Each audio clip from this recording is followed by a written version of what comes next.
नमस्कार दोस्तों, स्वागत है आपका केटी वॉइस स्टोरीज चैनल में। दोस्तों, हमारी आज की कहानी है घुटनों की मालिश। मेरा नाम कुमकुम है और मैं एक बहुत ही गरीब घर की लड़की हूँ। मैं जिंदगी में कुछ करना चाहती थी ताकि हमारे घर की आर्थिक हालात सुधर सके। मेरे दो भाई हैं, दोनों मुझसे बड़े हैं। मेरे मम्मी पापा मजदूरी करके किसी तरीके से हमारा पेट पालते थे और बहुत ही कम उम्र से मेरे भाई भी काम पर लग गए थे। मुझे स्कूल जाने का बहुत शौक था, पर 5वीं तक पढ़ाई करने के बाद मैंने पढ़ाई छोड़ दी क्योंकि मेरी माँ ने मेरा स्कूल से नाम कटवा दिया। मैंने माँ से कहा था कि अगर मैं पढ़ लिख जाऊंगी तो हमारे हालात सुधर सकते हैं, पर मेरी माँ ने मेरी एक ना सुनी और 15 साल की उम्र में उन्होंने मुझे एक घर पर काम पर लगा दिया था। मैं जवान हो रही थी और मेरे मालिक के घर पर मेरे 60 साल के बूढ़े मालिक दीनाराम अपने बेटे बहू और पोते के साथ रहते थे। उनका पोता 17 साल का था। उसका नाम रवि था। वह मुझसे बस 2 साल बड़ा था। कभी कभी मैं उसके साथ बात करती तो रवि की माँ गुस्सा हो जाती और कहती कि यह तो काम वाली है, रवि तुम इससे दूर रहा करो। पर फिर भी जब भी मौका मिलता रवि मुझसे बात करता। उसने मुझसे पूछा था कि तुम इतनी कम उम्र में पढ़ाई छोड़कर हमारे घर पर काम करने क्यों आई हो। मैंने कहा, हम बहुत गरीब हैं और मेरी माँ ने मुझे यहाँ पर काम पर लगा दिया। मेरा काम मेरे मालिक दीनाराम की सेवा करना था। मैं दिन भर इसी घर पर रहती और मालिक की सेवा करती थी। मालिक 60 साल के तो थे, पर देखने में 40-50 के लगते थे। उनका शरीर तो काफी हट्टा कट्टा था। 2 साल तक तो सब ठीक चला था, लेकिन अब मैं जवान होने लगी थी। मेरा शरीर निखरने लगा था और मेरे अंदर जवानी उमड़ रही थी।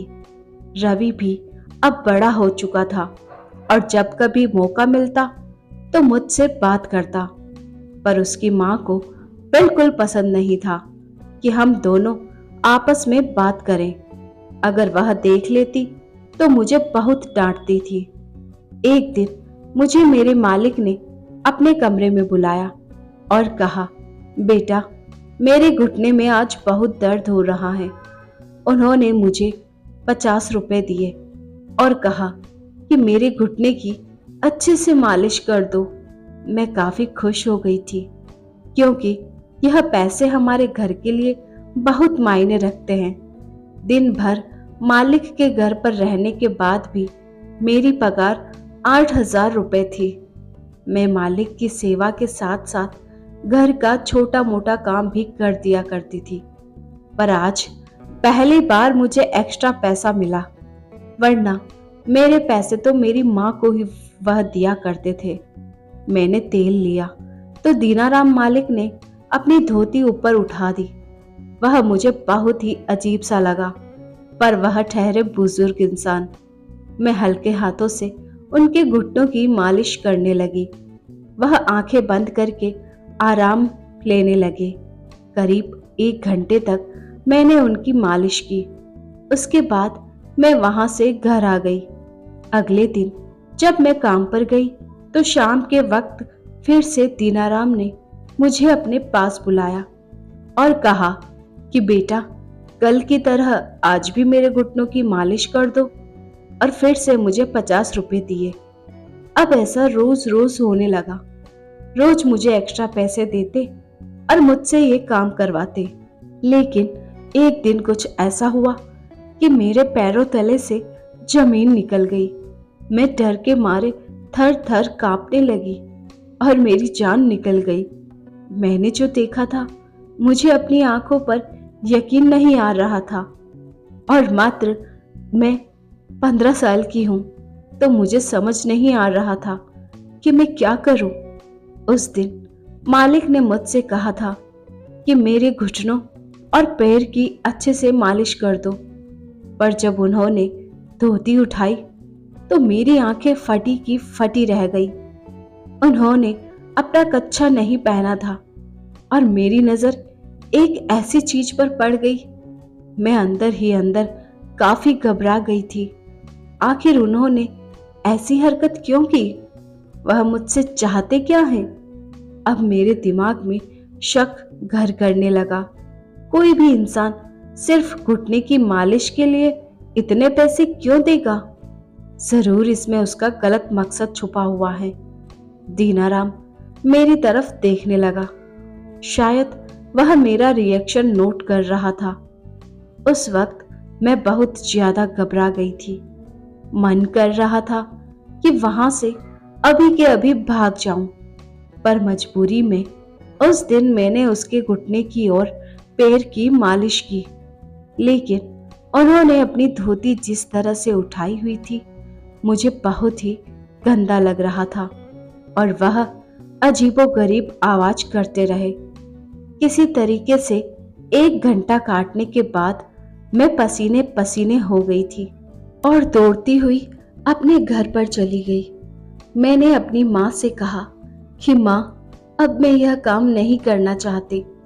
मैं रोने लगी थी। मेरी माँ ने कहा, इस घर में रहना है तो सबको काम करना पड़ेगा। ऐसा नहीं था कि हम बहुत गरीब थे, क्योंकि हम 5 काम करते थे और हमारे घर पर टीवी, फ्रिज सब कुछ था। हमें नीचे जमीन पर नहीं सोना पड़ता था, क्योंकि हम 5 की कमाई को जोड़कर हमारा घर अच्छे से चल जाता था। फिर भी मेरे माँ और पापा का लालच खत्म ही नहीं होता। मैं उन्हें बता नहीं पाई कि आज मेरे साथ क्या हुआ, और अब मैं इस बात से डरने लगी थी कि मेरे साथ कुछ गलत ना हो। अगले 2 दिन मैं काम के बहाने घर से निकली तो थी, पर मैं काम पर नहीं गई और मैं इधर उधर काम ढूंढने लगी थी। मुझे जो भी काम मिल जाएगा मैं कर लूंगी, पर मैं दीनाराम के पास अब नहीं जाऊंगी। लेकिन अचानक ही रास्ते में मुझे रवि मिल गया और वह मुझसे पूछने लगा कि तुम 2 दिनों से काम पर क्यों नहीं आई? मैं पिछले 2 सालों से रवि को जानती हूँ और उसे अपना अच्छा दोस्त मानती हूँ। मैंने कहा, रवि, मैं अब वहाँ काम नहीं करना चाहती। मैं दूसरे काम की तलाश कर रही हूँ, पर मेरी माँ को इस बारे में मालूम नहीं है, वरना वो मुझे डांट देगी। मेरी बात सुनकर रवि चौंक उठा और कहा कि आखिर क्या बात है, मुझे खुलकर बताओ कि तुम वहां काम क्यों नहीं करना चाहती। मैंने कहा, तुम्हारे दादाजी। कहकर मैं चुप हो गई थी। मैं इससे ज्यादा उसे कुछ नहीं बता सकती, क्योंकि मुझे खुद पर ही शर्म आ रही थी। उसने कहा, मेरे दादाजी बूढ़े हो चुके हैं, उनका दिमाग ठीक नहीं है, पर वह दिल के बहुत ही अच्छे हैं। वह बहुत ही नेक दिल हैं और हर वक्त गरीबों की मदद करने की सोचते हैं। वह तो हर महीने तुम्हारे नाम पर 2000 जोड़ रहे हैं। तुम्हारे 2 साल का 48,000 अब तक जोड़ चुके हैं। जब तुम्हारी शादी होगी तो इस पैसे से वह तुम्हारी मदद करेंगे। बाकी वह थोड़े से खाम ख्याली हैं। अगर उनसे कोई गलती हो गई हो तो तुम उन पर ध्यान मत दिया करो और तुम कल से काम पर आ जाना। मैं घर वालों को कह दूंगा कि तुम्हारी तबीयत ठीक नहीं थी, इसलिए तुम नहीं आई। अब मैं सोच में पड़ गई थी। हो सकता है कि मैं ज्यादा ही सोच रही हूँ। शायद दीनाराम उस दिन कच्छा पहनना भूल गए होंगे। बेचारे 60 साल के बूढ़े हैं, भले ही जवान दिखते हो, उन्हें ध्यान ही नहीं रहा होगा और मुझे अपनी पोती जैसा ही समझते होंगे। बेचारे मेरी शादी के पैसे भी जोड़ रहे हैं और मैं ही इतनी पागल हूँ कि उनके बारे में क्या क्या सोच लिया। अगले दिन से ही मैं फिर से काम पर जाने लगी और दीनाराम फिर से मुझे अपने पास बुला लेते और 50 रुपए देकर कहते कि मेरे घुटनों की मालिश कर दो।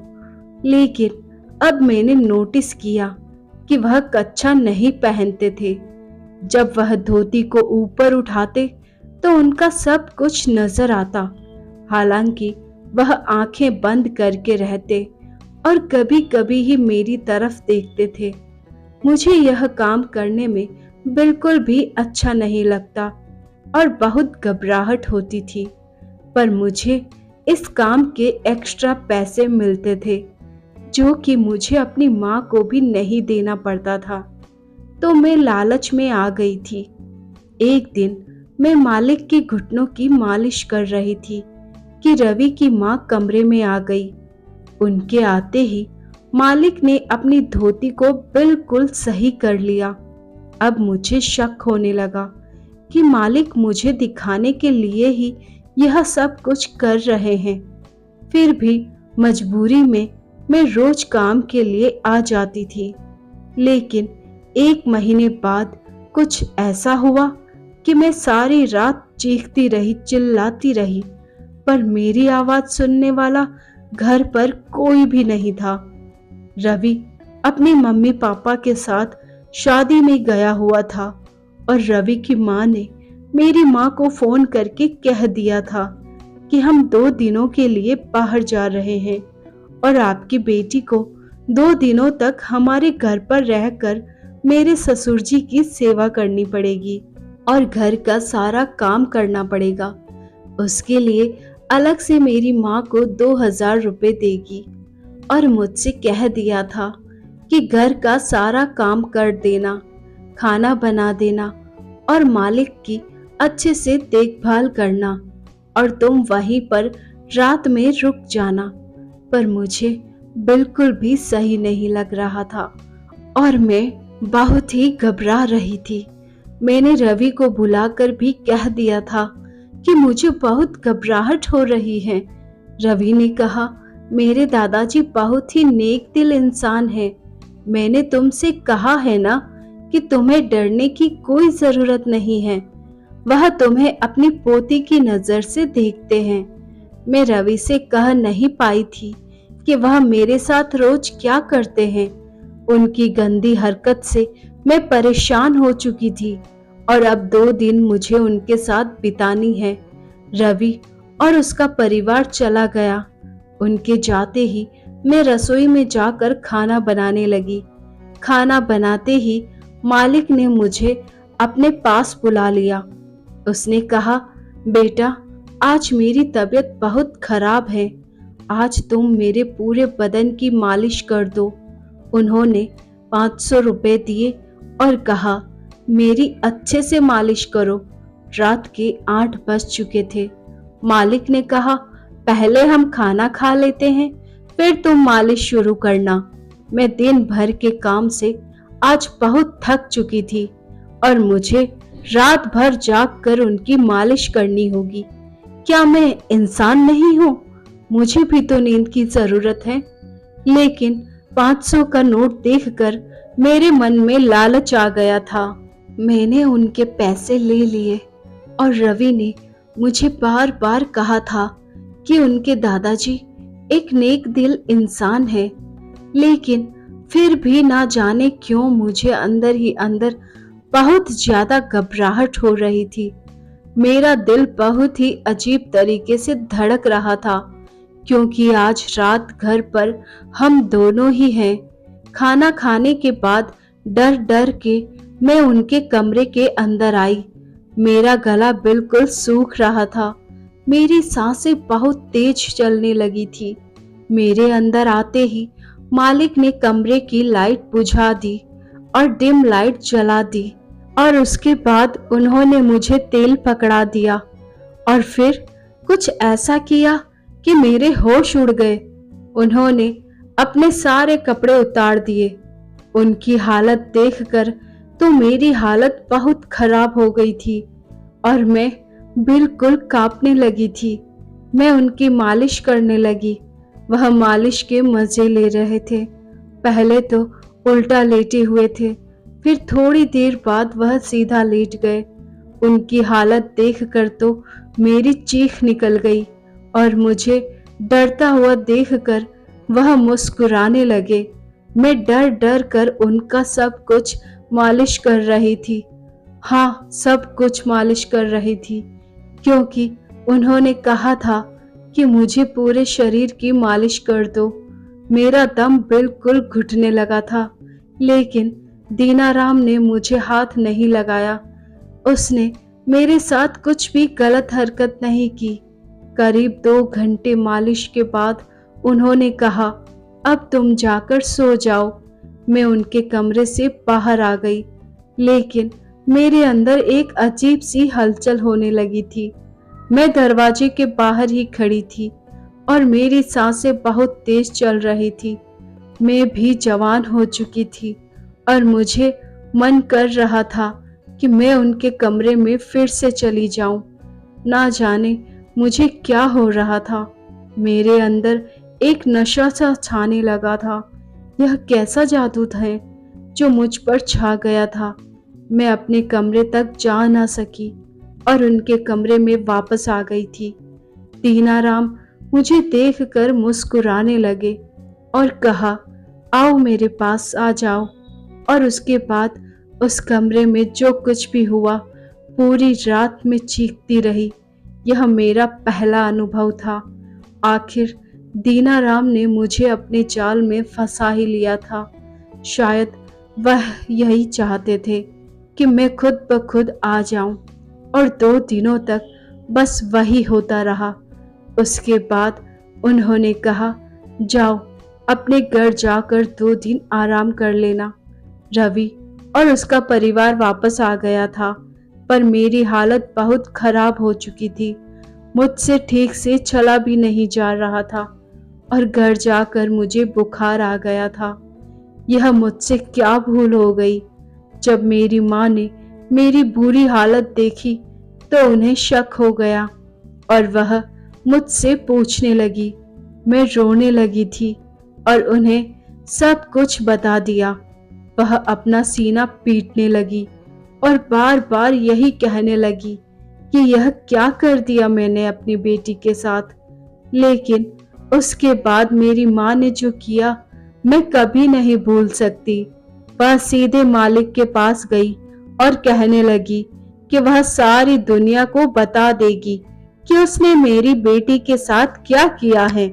मालिक बहुत डर गए थे, क्योंकि मैं नाबालिग थी और वह बुरी तरीके से फंस जाते, और उन्होंने वादा किया कि वह मेरी शादी रवि के साथ करवा देंगे।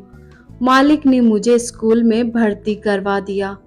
अब मैं फिर से स्कूल जाने लगी और वापस से पढ़ाई करने लगी। और जब मैं 18 साल की हुई तो उन्होंने मेरी शादी रवि के साथ करवा दी। अब मेरी जिंदगी काफी सुधर गई है। जिस घर में मैं कभी नौकरानी थी, वहां मालकिन बन गई हूँ। मेरी शादी के 1 साल के अंदर रवि के दादाजी की मौत हो गई। मुझे पता चला कि उसके दादाजी को कैंसर था और वह ज्यादा दिन के मेहमान नहीं थे। शायद इसी वजह से उन्होंने मेरे साथ रिश्ता बनाया था। शायद वह अपनी जवानी एक बार फिर जीना चाहते थे। मौत से पहले एक बार जिंदा होना चाहते थे। उन्होंने मेरे नाम पर ढेर सारी संपत्ति कर दी थी। मैंने रवि को कभी भी नहीं बताया था कि मेरे और उनके दादाजी के बीच क्या हुआ था, क्योंकि रवि अपने दादाजी को एक अच्छा इंसान समझते थे और मैं यह सब कुछ बताकर उसे दुख नहीं पहुंचाना चाहती थी। पर मेरी जिंदगी का वह दिन मैं कभी नहीं भूल सकी, और जब भी मुझे वह दिन याद आता, मुझे दीनाराम की याद आती। तो दोस्तों, अगर आपको यह कहानी पसंद आई हो तो कमेंट करके ज़रूर बताइए। यहाँ आपको रोज़ाना अच्छी कहानियाँ सुनने को मिलती रहेगी। अगर आप हमारे चैनल पर नए हैं तो चैनल को सब्सक्राइब कीजिए, साथ में बेल आइकन को प्रेस कीजिए ताकि न्यू स्टोरीज का नोटिफिकेशन सबसे पहले आपको मिल सके। वीडियो को अपने दोस्तों के साथ लाइक और शेयर करना ना भूलिए। Thanks for watching.